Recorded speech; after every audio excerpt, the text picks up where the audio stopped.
सामान्य तौर पर लड़कियां, महिलाएं बहुत आक्रामक भाव में नहीं आ जाती हैं, अपने पास हो रहे अत्याचार के खिलाफ आवाज़ नहीं उठा पाती हैं, घूर नहीं पाती हैं। लेकिन एक लड़की भी थी, तकरीबन 30 साल पहले की बात है, आकाशवाणी में एक एग्जीक्यूटिव अफसर के सामने कैजुअल आर्टिस्ट के तौर पर वो लड़की गई। उम्र रही होगी करीब 25 साल। एग्जीक्यूटिव उससे कुछ पता नाराज था, उससे कहा कि अब तुम्हारी आवाज़ ज़रूरत नहीं है, तुम इससे पूछा क्यों, तो उन्होंने कहा यू डिजर्टेड। तो इसने वो जो अनुबंध पत्र था उठाया और उसको फाड़ के छीन दिया, उसके सामने उसके मुंह पर फेंक मारा था। बाद में सिटी रेडियो में एक ऐसी आरजे बनी, रेडियो जॉकी बनी, जिसके 15-20 साल तक उस लोगों के दिलों में राज किया उसने, और पूरी रंगबाजी के साथ, पूरे धमक के साथ लोगों की बात सुनती रही, उसके जवाब देती रही। उसका नाम था वीरा सिंह। मेरे सामने हैं वीरा सिंह। वीरा सिंह जी, नमस्कार। हाँ, दुल्लत्ती में आपका स्वागत है। जरा बताइए ये किस्सा क्या था? ये किस्सा ऐसी साधारण सा किस्सा था। क्या? एक्चुअली मेरे प्रोग्रामिंग एग्जीक्यूटिव थी, उन्होंने मुझसे कुछ कहा। क्या नाम था उनका? नाम तो कोई राजपूत थी शायद। रितु। हाँ। आपको तो नाम भी याद है। कुछ कहा उन्होंने, तो मुझे लगा कि वो ठीक नहीं है, तो मैंने उनको कहा कि ऐसा हो नहीं पाएगा, मैं नहीं कर पाऊंगी। तो वो काफ़ी नाराज़ हो गई कि आपने मेरे मुंह पे ही आपने बिल्कुल साफ साफ मना कर दिया, और फिर उन्होंने मुझे ब्लैक लिस्टेड कर दिया था। तो अरे हाँ। उन्होंने मेरी एंट्री बैन कर दी थी। बट कहते हैं ना कि शायद पता, इस रेडियो स्टेशन में एंट्री बैन कर दी ये आपने कमरे में? मतलब जब मैं आ ही नहीं सकती वहाँ पे, मुझे काम ही नहीं मिलेगा। अच्छा, तो तो क्या मेरे जाने का फायदा क्या था? तो उन्होंने कहा कि मेरे रहते तो अब आपको काम नहीं मिलेगा यहाँ पे। तो मैंने कहा कोई बात नहीं है, मैं चली गई। पर कुछ सालों बाद जो है फिर पता चला कि उनका ट्रांसफ़र हो गया है, और तब मैं युवाणी में थी। शायद भूल रही हैं आप। इस घटना के बाद रेडियो स्टेशन के डायरेक्टर के पास गई थी आप? अरे बहुत किस्से हैं, पर ठीक है। तो बस वही तो जानना चाहते थे। आप तो जॉकी हैं, जॉकी की यादों पर नहीं कूदेगा घोड़ा तो कहाँ कूदेगा? नहीं, मुझे इतना सही में मुझे इतना ज्यादा अच्छा। तो याद नहीं है। हाँ। लेकिन हाँ, मैं गई थी, मैंने अच्छा। कहा कि ये ठीक नहीं है, पर फिर वो शायद बात आगे नहीं बढ़ पाई।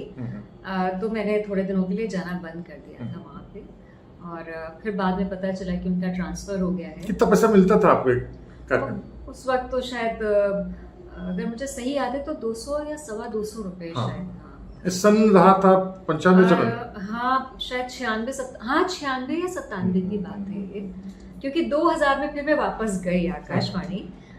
उससे पहले मतलब शुरू हो गया था मेरा जाना जब रमा जी जो है वहाँ पे जी, जी। प्रोग्रामिंग एग्जीक्यूटिव बन गई थी, तो उन्होंने बहुत ही अच्छे ढंग से मुझे सपोर्ट किया था।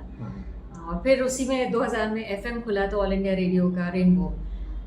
तो फिर वहाँ पे मैं जो फर्स्ट 5 थे जॉक्स जो थे जिन्हें ट्रेन किया गया था, दिल्ली से आए थे, राजीव जी आए थे ट्रेन करने। तो फिर मैं 2009 में 2000 फिर रेडियो मिर्ची में भी गए आप? फिर मैं रेडियो सिटी 2001 में रेडियो सिटी लॉन्च हुआ था लखनऊ में। हाँ। तो मैं रेडियो सिटी ये मतलब नौकरी चेंज कर दिया, कूदे थे, रेस कोर्स बना दिया था, क्या पूरा? कुछ नहीं, देखिए आकाशवाणी कैजुअल है, वहाँ पे तो आप खाली मतलब जिसे कहते हैं ना स्वांतः सुखाय के लिए करते हैं, अगर आप बाहर से कर रहे हैं तो। जी। मैं हिंदुस्तान टाइम्स में काम करने लग गई। अच्छा, सुनीता एरन के साथ? जी बिल्कुल सही कहा आपने। हाँ। नहीं, मेरे समय पे तीर्थंकर घोष थे, सुनीता अच्छा। एरन उस वक्त ब्यूरो चीफ थी। हाँ। तो ये सन मेरे ख्याल से 97 की बात है। अच्छा। 97 की बात है। तो वो मेरे साथ थे, और हिंदुस्तान टाइम्स में मैं फीचर्स डेस्क पे थी जब लॉन्च हुआ था यहाँ पे। शायद 1997 में ही हुआ था, लॉन्च हुआ था। तो मैं ऑन रोल जो थी मैं वहाँ पे थी, और इसके बाद जो है वो साइड बाय साइड में वहाँ पे रेडियो में जाती रही थी एफएम में, क्योंकि वहाँ पे तो वीकली या 15 दिन में एक बार ऐसे ड्यूटीज मिलती थी। पर इतना शौक था कि मुझे अच्छा लगता था वहाँ जाते हुए, और वहीं से फिर बात हुई। तो रेडियो सिटी जब लॉन्च होने लगा तो उन्होंने कलाकार तलाशे, तो उनमें से रेडियो पे जाना आपका एम्बिशन था, अपना लक्ष्य था, अपनी अभिरुचि थी, या पैसा? नहीं, इनमें से कुछ भी नहीं था। ये था कि मुझे ना मैं बहुत छोटी थी, मैं जब 5 साल की थी तब से मैं बाल संग में जाया करती और तरीकी रज्जल लाल जी के साथ। जी, दीदी और भैया थे ना। अच्छा, हाँ। बस मैं भी उन्हीं में से एक बच्चा, मेरा ऑडिशन हुआ था। हाँ। और वो जो नहीं जी दीदी जी भैया हाँ, वाले हाँ। लोग थे, 2 बच्चे, उनमें से एक बच्चा मैं होती थी। तो वो मैंने कई साल तक किया। फिर जब थोड़ा सा बड़ी हुई तो वो युवाणी के लिए ऑडिशन दिया, ड्रामा आर्टिस्ट की तरह दिया, तो मैं उसमें करने लगी। तो वो चीज तो पैरेलल हमेशा चलती रही। रज्जल लाल जी से हमारे पारिवारिक संबंध रहे, डालीगंज में रहते थे। और अच्छा। दुर्भाग्य है कि वो भाभी और ये नहीं है, उनका बेटा मिलिट्री में चला गया था। बहरहाल जानना ये चाहता था जी, जी। उनके, मैं उसके बहाने उनका जिक्र आ गया, जी। बल्कि वो दैवी रूप हमारे साथ मुझे लगता है साक्षात इसमें मौजूद है, और हमारे पारिवारिक संबंध उनके बहुत ज्यादा प्यारे हैं। थे। ऐसा व्यक्ति किसी भी मीडिया में हमको ऐसा नहीं मिला। हालांकि लखनऊ में अतुल तिवारी जैसे भी लोग रहे हैं, लेकिन जो स्वीट नेचर था, जो आत्मीयता थी, वो किसी के पास नहीं थी। वीरा जी जरा बताइए, वीरा का मतलब क्या है?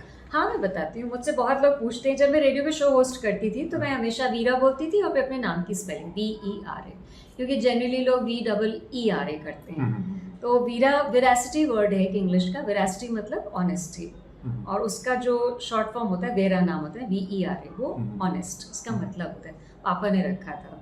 तो और मैं उन्हें थैंक यू कहना चाहती हूँ, क्योंकि उससे पहले मेरा नाम सीमा था, और मैं बहुत लड़ती थी घर पे सबसे सीमा कि ये कोई नाम होता है। हमारी कॉलोनी में 4 सीमाएं थी। आई लव सीमा, क्योंकि सीमा दरअसल आपकी हद बताता है, हाँ। आपकी सीमा बताता है, मैंने आपका अधिकार बताता है, आपकी विशालता का प्रतीक है। तो सीमा बहुत अद्भुत। तो सीमा छोड़ करके आप वीरा में चले हैं। मुझे लगा कि ये मुझे ज्यादा सूट करता है, क्योंकि सीमा मतलब आपने मुझे बांध दिया, सीमाएं बांध दिया हमने। तो और बहुत कॉमन था। हाँ। एक आदमी सीमा बुलाता तो 4 सीमाएं दौड़ के पहुंचती थी उसके पास। वो पिक्चर रिलीज हुई थी ना, तो वो फैशन में था सीमा नाम। सीमा में कुछ थोड़ा हट होता है थोड़ा सा। अब ये तो मुझे पता नहीं है, लेकिन हाँ। वो जब मैं वीरा बन गई तो फिर वो स्टिक कर गया वीरा मेरे साथ में।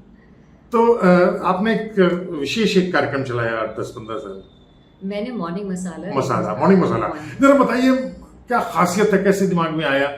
मतलब प्रोड्यूसर्स ने का प्लान किया था या आपने प्लान किया? मैं बताती हूँ। मैं हिंदुस्तान टाइम्स में थी, तब मेरे पास ये ऑफर आया कि आप आइए, यहाँ पे लॉन्च हो रहा है। तो उस वक्त वहाँ पे कुछ ऑफिस तक नहीं सेटअप हुआ था। तो हम लोग एक ऐसे बिल्कुल खुले कमरे में, जहाँ पे कि फर्नीचर भी नहीं था, जमीन पे चटाई डाल करके हम लोग शुरू में बैठे थे। तो वो सारी प्लानिंग, सारा बनना, सारा कंस्ट्रक्शन, वो सब हमारे सामने हुआ था।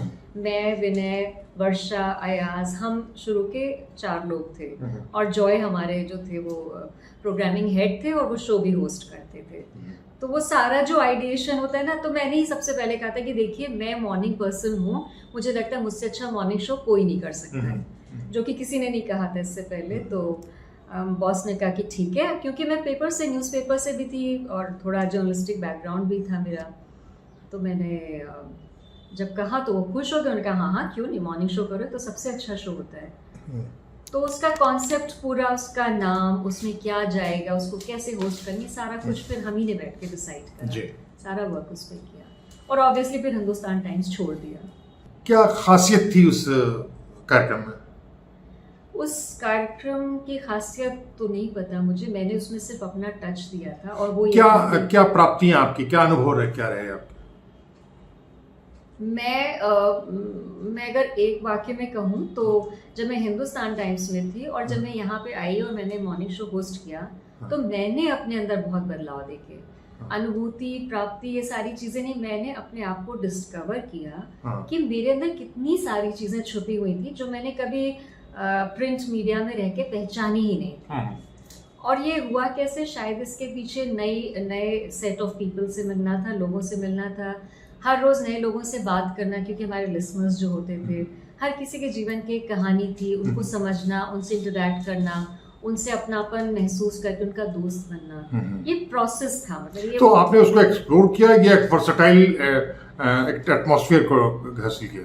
देखिए, ये तो स्टेप बाय स्टेप प्रोसेस होता है, ये ओवरनाइट तो नहीं आदमी सीखता है। हमारे जैसे लोग, उस वक्त इंस्टीट्यूट तो होते नहीं थे मैसकॉम वाले, तो हम तो R&D यानी लर्न करते थे, हर दिन हमारे लिए एक लर्निंग ग्राउंड होता था। तो अपने ही अनुभवों से क्या हमने इंटरेक्ट किया, क्या उससे निष्कर्ष निकला, क्या कमियां हैं हमारी, ये सारा कुछ जो है वो ऑन ग्राउंड ही हमने सीखा। और शुरू में तो मैं बहुत बताऊँ आपको कि रेडियो सिटी से पहले ऑल इंडिया रेडियो में भी मैं मॉर्निंग शो ही करती थी। मैं बहुत फंबल करती थी शुरू में, मतलब बहुत हकलाती थी, बहुत भूल जाती थी लाइंस। तो एक बार मैं मम्मी के साथ जा रही थी तो मम्मी ने बड़े शौक से बताया कि मेरी बेटी मॉर्निंग शो करती है। तो उस इंसान ने कहा, अच्छा यही जो बहुत हकलाती हैं, बहुत शो में स्टैमर करती हैं। चुप गई दिल को बात। फिर मैंने रट रट के अपनी स्क्रिप्ट जो है बोलना शुरू करी, तो फाइनली मतलब फ्लो आ गया। तो मैं प्रैक्टिस करके डे बाय डे लर्न करके ही बनी हूँ जो भी। बदतमीजी कहा जाता है किसी की महिला से, उसका उम्र क्या है, लेकिन मैं आपको 17-18 मान रहा हूँ, 17-18 मान चल रहा हूँ। मैं जानना चाहता हूँ कभी डांस वांस किया आपने? मेरी 17-18, आप इसमें 40 साल जोड़ दीजिए। मैंने, अरे इसमें भी मेरा बॉस से बहुत पंगा होता था। अच्छा। तो रेडियो सिटी में कहते थे कि आरजेस का एक ऑरा होता है, आप अपनी उम्र छुपाइए, मतलब नो का एक है बना हुआ है, तो आप बनी रहिए। मैंने कहा ना, मैं जो हूँ मैं वैसे ही रहूंगी। तो मैं हमेशा तो 65 साल की युवती से मैं जानना चाहता हूँ, नहीं, 65 ये ज्यादा हो गया। अरे ज्यादा हो गया, 55 मैं 55 की हूँ। हाँ, 55। बिल्कुल सही। तो इस युवती से मैं जानना चाहता हूँ कि जी। कभी इस डांस में कभी आए? हाँ, मैंने कथक में निपुण किया हुआ है, MA है। ये बात करने में किया है। मेरे गुरु ददीज सर थे। हाँ। और मैं स्कॉलरशिप होल्डर हूँ, यंगेस्ट डांसर थी अपने टाइम। डांस जब आप करते हैं तो सीधे हाथ जोड़ देते हैं, लेकिन जब इस शिक्षक आपको दिखाई पड़ता तो भी इसी तरह प्रणाम करते हैं? हाँ, ऐसे ही करते हैं। गुरु का सम्मान है। पढ़ाई कहाँ तक की? मैंने पोस्ट ग्रेजुएशन किया है, इंग्लिश में किया है पोस्ट ग्रेजुएशन, और डांस का। कहाँ से? लखनऊ यूनिवर्सिटी से। अच्छा। और आपको बता दूं कि मतलब निधि विधि साथ में थी? हाँ, निशी पांडे थी मेरे टाइम निशी। पे। हाँ। और मेरे टाइम पे मैं आपको बताऊं, ददीज सर के क्लास में मालिनी अवस्थी जी ठुमरी गाने आती थी। उनके पिताजी अवस्थी जी जो प्रिंसिपल थे। तीसरी। हाँ, तो 6th year, 7th year, 8th year Malini ji ने हमारे साथ ठुमरी गाई, हम उसी पे डांस करते थे। उनके साथ ये है हरिकृष्ण अवस्थी जी के परिवार के तीनों बेटियां उनके शादी नहीं की उन्होंने, आपने भी नहीं की। हाँ, क्यों? मैंने तो नहीं, कोई बहुत बड़ा रीज़न नहीं है। जब करने का दौर था तो पापा जी की अचानक डेथ हो गई थी। तो वो जो जहाँ पे एंगेजमेंट हुई बाबा की? पापा की। अच्छा। तो वो एंगेजमेंट टूट गई, मतलब उन लोगों ने बिना बताए। तो क्यों? आप, हमें नहीं पता। अच्छा। रीज़न नहीं बताया। और उसके बाद ये हुआ कि बहुत सारे लोगों को मम्मियाँ जैसे होती हैं प्रेशराइज करती कि भाई समाज में रहना है, शादी करो। तो ये सब हुआ, लेकिन एक वर्ड हमारे यहाँ बड़ा खराब है, वो है दहेज। दहेज जो है, तो मैंने मना कर दिया। एक 3-4 साल का ये जो प्रोसेस हुआ कि आप जाओ, देखो, दिखाओ वाला, और हर जगह एक डिमांड रख दी जाती थी कि आप देंगे क्या, आप करेंगे क्या। तो मैंने फाइनली कह दिया कि मम्मी ये बंद कर दो, मुझे करनी नहीं है, क्योंकि दहेज और मैं एक साथ जा नहीं पाएंगे। या तो मैं ही जाऊँगी या दहेज जाएगा। तो फिर मैंने डिसाइड किया कि मैं सक्षम हूँ, मैं कमा रही हूँ, मैं अपनी लाइफ खुद जी सकती हूँ, तो इसके लिए शादी होने की ज़रूरत नहीं है। हाँ, अगर कोई मिलता है ऐसा जो मेरा सम्मान करेगा, मेरे साथ चलने को तैयार होगा, तो अलग बात है, मेरा ऐसा कोई एवर्जन नहीं है। पर मेरे साथ और गिफ्ट हैम्पर में साथ में दहेज, ये दोनों चीज़ें नहीं। जाहिर सी बात है, दारुण और बहुत भयावह अनुभव है आपके साथ, उसको हम एकदम से शेयर नहीं कर सकते, उसकी पीड़ा को नहीं मैं उसको व्याख्यात नहीं कर पाता। मैं कर सकता हूँ, लेकिन मैं जानना चाहता हूँ कैसा आपको एहसास हुआ इसको? अरे बहुत, मैं आपको बताऊं, बहुत ही अच्छी फीलिंग आई। लास्ट जब मेरा ये देखना दिखाने का सिलसिला बंद हुआ तो एक सज्जन पुरुष थे, अपने बेटे को लेकर आए और उन्होंने साड़ी पहन के कहा कि आप बेटी से गई, साड़ी पहन के आए। तो उन्होंने जिन नज़रों से मुझे देखा, वो नज़रें मुझे अच्छी नहीं लगी। सज्जन पुरुष ने? हाँ, मतलब वो उनके बेटे दोनों ने ही। तो उनको सज्जन पुरुष अभी भी कह रहे हैं आप?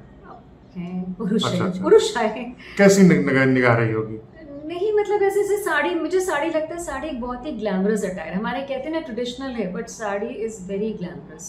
साड़ी आपकी पूरी फिगर को डिस्प्ले कर देता है। तो साड़ी तो मुझे पहन के वैसे भी पसंद नहीं आता है किसी को देखना दिखाना।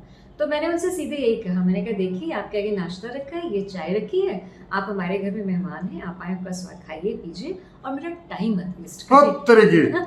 आप प्लीज। करने से काट दिया। हाँ, मैंने कहा आप जाइए, मुझे करनी नहीं है शादी। अच्छा। तो काफ़ी मम्मी काफ़ी इमोशनल हो गई, बहुत उनको सदमा लगा इस बात का। लेकिन मैंने फाइनली फिर मैंने कह दिया कि देखिए करिए नहीं, क्योंकि अब आप करेंगे तो मैं हर बार यही करने वाली हूँ।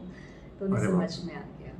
अच्छा, मुझे बताएंगे कि साड़ी इस तरीके से फिगर्स को कैसे बढ़ाता है, इधर बताइए।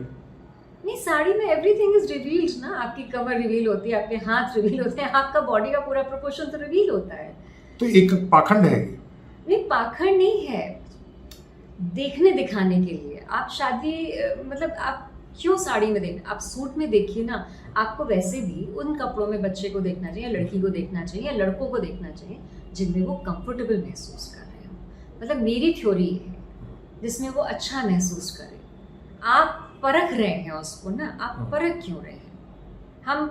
मैं इस चीज़ को इक्वेट करती हूँ कि आप जैसे बाजार में सामान खरीदने जाते हैं तो आप देखते ना, ये आलू चमक रहा है, ये टमाटर लाल है, मतलब आंखिए परखिए, ये ठोक बजा करके हाँ, देखने की कोशिश मत कीजिए। तो मैं सब्जी नहीं, हाँ, ये व्यक्तित्व की अस्मिता का भी पक्का सवाल है। मैं सब्जी नहीं हूँ, मैं बिकाऊ नहीं हूँ। आप मुझसे बात करिए, आप इंटरेक्ट करिए ना, आप मेरी इंटेलेक्ट को समझिए, आप मेरे नेचर को समझिए, और चलिए आप में अच्छे कपड़ों में कहिए कि हाँ अच्छे कपड़ों में है, ताकि प्रेजेंटेबल हो ना, presentable is the right word.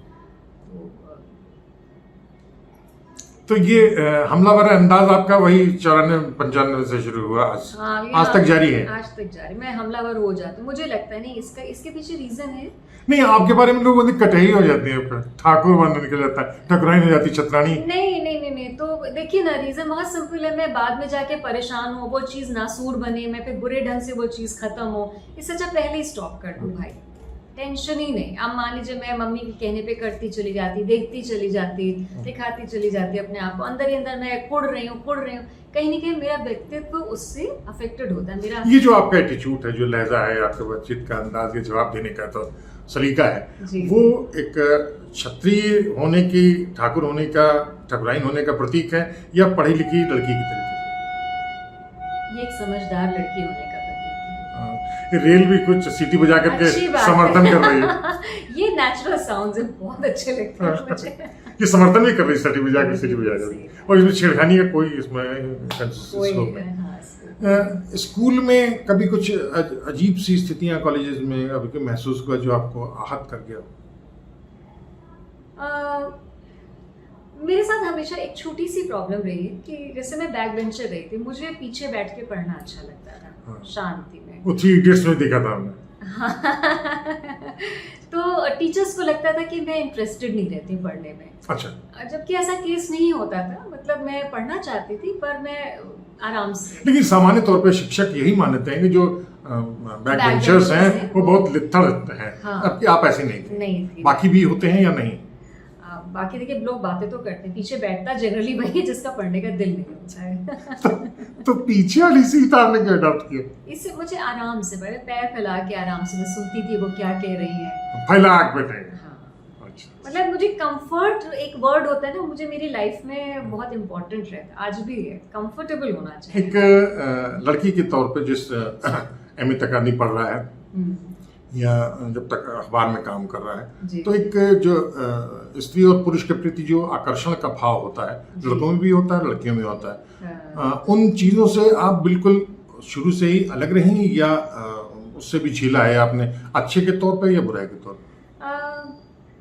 देखिए भाई, ऐसा अगर मैं ये कहूँ कि मेरे जीवन में कोई था ही नहीं, तो ये भी गलत है। लेकिन वो है ना कि मेरे अंदर प्रॉब्लम मैं हूँ, एक स्टेज के बाद जाके मेरा दिमाग एक्टिव हो जाता है। अब जब दिमाग एक्टिव होता है तो वो बहुत प्रॉब्लम क्रिएट कर, फिर आप वो सामने वाली सारी चीजें आपको समझ में आने, दिमाग सटक जाता है, दिमाग सटक जाता है। फिर मुझे समझ में, अच्छा ये बात है। जब यहाँ से होता है तो ठाकुर बुद्धि वो काम करने लगती है, तो मेरे से निभाना बड़ा। लेकिन पूरा काम तो आप करते हैं, ब्राह्मणों वाला पढ़ते हैं, लिखना, समझना, विश्लेषण करना, तो ये ठाकुरवाद कहाँ से आता था? पता नहीं कहाँ से, जीन्स में। माय गॉड, दौड़ रहा है जीन्स में। अल्टीमेटली दिखाई देता है अपने आप। अच्छा, आपने नीना गुप्ता और यहाँ लखनऊ में शरद गदा की माधवी कुकरेजा हैं, हाँ। इन दोनों ने शादी नहीं की, लेकिन इन दोनों ने बच्चे पैदा किए, हाँ। आपने गोद लिया, जी। ये अलग परंपरा खड़ी की आपने। आपके साथ समस्या बिल्कुल साफ और बिल्कुल स्पष्ट है, हाँ। आपने बच्ची को ही गोद लिया, यानी जैविक आवश्यकता है सर्वाधिक रूप से, पारिवारिक जैविक व्यवस्था, शारीरिक जैविक नहीं, हाँ। शारीरिक जैविक जो आवश्यकता है। मैं बताती हूँ, उसका भी बहुत छोटा सा रीजन है कि मैं जब रेडियो सिटी में काम करती थी तो जब मैं घर आती थी तो घर में कोई नहीं होता था। मैंने शायद आपको बताया नहीं कि मैं 2006 में माँ का घर भी छोड़ के अलग रहने लग गई थी। तो सिर्फ इसलिए क्योंकि मुझे अपनी लाइफ खुद मतलब डिस्कवर करनी थी कि हमारे यहाँ क्या होता है ना, लड़की का जीवन यानी कि या तो पिता के संरक्षण में रहे, या पति के संरक्षण में रहे, या पुत्र के संरक्षण में रहे, भाई के संरक्षण, मतलब एक मेल अटैच होना चाहिए। मैंने इसके खिलाफ आवाज़ उठाई, मैं निकली घर से बाहर। मैंने कहा ना, अगर मैं शादी नहीं करूँगी तो फिर मैं अपने बल पे जीऊँगी, मैं अपनी ज़िंदगी खुद बनाऊँगी। तो बहुत इस पे भी हुआ। तो होता था कि जब मैं रात को लौटती थी तो घर बिल्कुल अकेला, दरवाज़ा ताला खोला, घर में कोई नहीं है।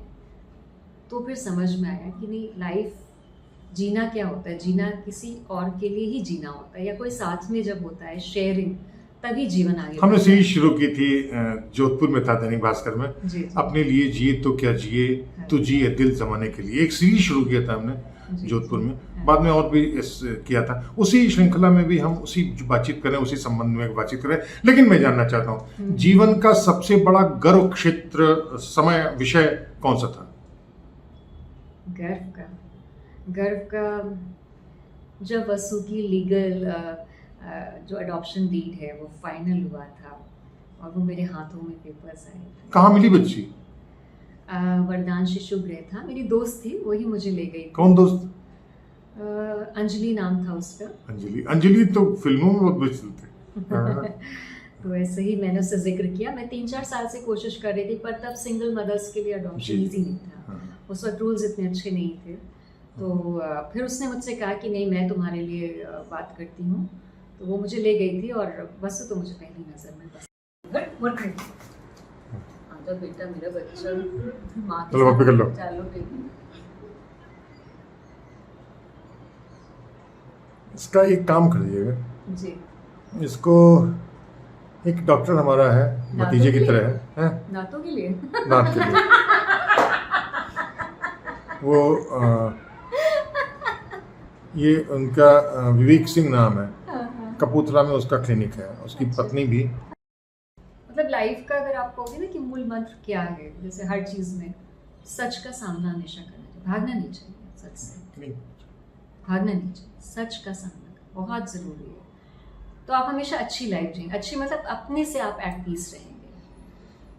शादी न करके जो आपने लूज किया है, एहसास होता है? नहीं, बिल्कुल नहीं होता है। मैं बहुत खुश हूँ। अरे मेरी जितनी भी दोस्तें हैं, मैं उन्हें देखती हूँ, मैं कहती हूँ तो बाल बाल बच गई यार। नहीं, बहुत सी बातें होती हैं पुरुष के साथ, आदमी लड़की करना चाहता है, लड़की से नहीं, वो क्षणिक होता है। अच्छा। मेरी दोस्त कहती बेटा वो 5 मिनट की चीज है और उसके लिए लाइफ बर्बाद करना। हाँ, तो मैं बहुत खुश हूँ, आई एम एट पीस। खाना खुद बनाते हैं? खाना मैं, हाँ, जब मैं जॉब में थी तो मैंने रखा हुआ था क्योंकि टाइम नहीं था, लेकिन अभी मैं खुद ही बनाती हूँ। नौकरी छोड़ दी? नहीं, आजकल तो मैं कर रही हूँ। मैं मॉडर्न गर्ल्स कॉलेज है ग्रामखंड में, उनके लिए मैंने इंटरनेट रेडियो लॉन्च किया था। हाँ। तो 3 साल से मैं वहीं पे हूँ, मेंटर कर रही हूँ बच्चों को और उनका रेडियो भी चला रही हूँ। इससे पहले मैं अपनी एकेडमी चलाती थी। अच्छा, कहाँ पर? अपने घर से चलाती थी, 2019 तक चलाई है, फिर कोरोना आया तो वो बंद करना पड़ा उसको। मेरे बच्चे सारे रेडियो स्टेशंस पे प्लेस्ड हैं, सब 100% उनकी प्लेसमेंट हुई है। तो अपना पूरा खर्चा पूरे निकाल लेती हैं? आ ही जाता है, निकल ही आता है। तो पसंद क्या है आपको, चाय पिलाना या कॉफी पिलाना? आप क्या पियेंगे?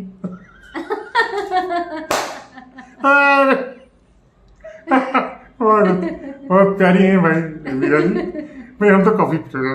मैं कॉफी पिला दूंगी, ब्लैक कॉफी या कुछ चीनी छोड़, चीनी नहीं। हमारे दर्शक जानना चाहते हैं कि एक आरजे यानी रेडियो जॉकी के तौर पर जब आप मसाला पर बोलती थी, कैसे बोलती थी? बताती हूँ मैं आपको। हाय, मैं हूँ वीरा और आप सुन रहे हैं रेडियो सिटी 91.1, सिर्फ और सिर्फ आपके लिए। सुबह 7 बजे उठ करके आई हूँ। ट्रस्ट मी, अच्छा नहीं लगता है बिस्तर से उठना, पर क्या करूँ, प्यार ही इतना है आपसे कि आना ही पड़ता है। सर्दी हो, गर्मी हो, बरसात हो, हाजिर हूँ ना मैं आपके लिए। क्या बात है, क्या बात है, क्या बात, बहुत अच्छा, बहुत अच्छा। मैं, अच्छा, इसके अलावा कुछ और जहाँ हर्ष यहाँ लगा हूँ? हर्ष तब हुआ था जब मुझे रेडियो सिटी की ओर से लंदन भेजा गया था। मेरे को अवार्ड मिला था, CEO अवार्ड मिला था मेरे कंट्रीब्यूशन के लिए और मेरे लगातार नंबर 1 पोजीशन पे बने रहने के लिए।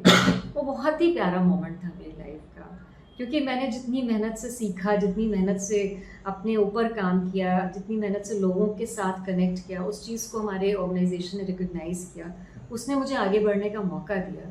तो वो मेरे लिए बहुत ही फुलफिलिंग टाइम था, मतलब बता नहीं सकती हूँ। जब वो ये अनाउंस किया गया था तो बहुत खुशी हुई थी मुझे उस वक्त। तो वो अद्भुत क्षण है वो आपका। वो अद्भुत क्षण। सबसे अवसाद, सबसे ज़्यादा कष्ट, कभी दुख? पापा की डेथ। अच्छा, कैसे हुई थी?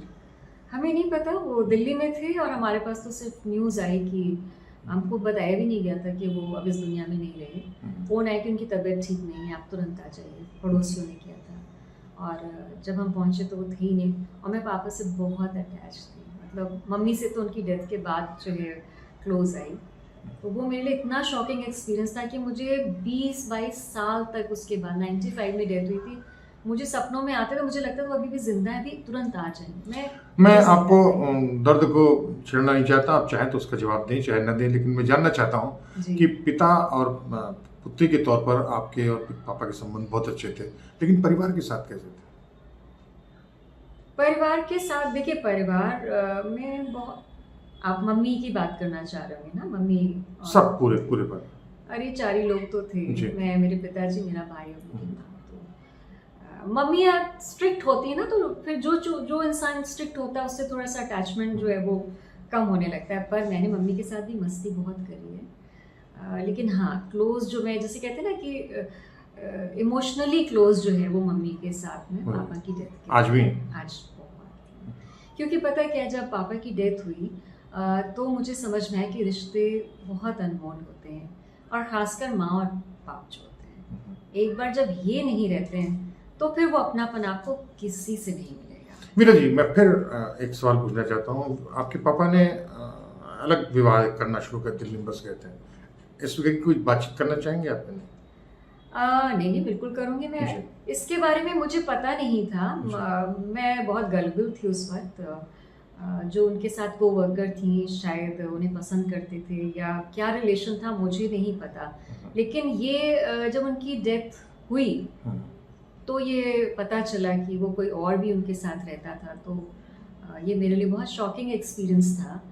और तब मैंने एक औरत की तरह से अपनी माँ को समझा, और मैंने उनसे कहा कि मैं आप ही का साथ दूंगी, चाहे कुछ भी हो जाए। आपके पापा वीरेंद्र सिंह जी इंग्लिश में भी उतना भी उनका अधिकार था जितना हिंदी में भी है। आपके ऊपर कोई ऐसी कोई छवि?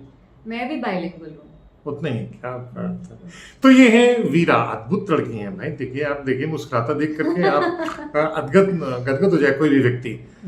जिस तरीके से जीवन जिया है वीरा ने, सामान्य तौर पर लोगों के पास इतना जिगरा नहीं होता है, कलेजा नहीं होता है, गूदा नहीं होता है इस तरीके से जीवन को जी पाना। तो अगली बार फिर किसी दूसरे मसले पर, किसी दूसरे स्थान पर, किसी दूसरे लोगों के साथ हम फिर हाजिर होंगे। तब तक दुलतिली कुमार को इजाजत दीजिए। नमस्कार।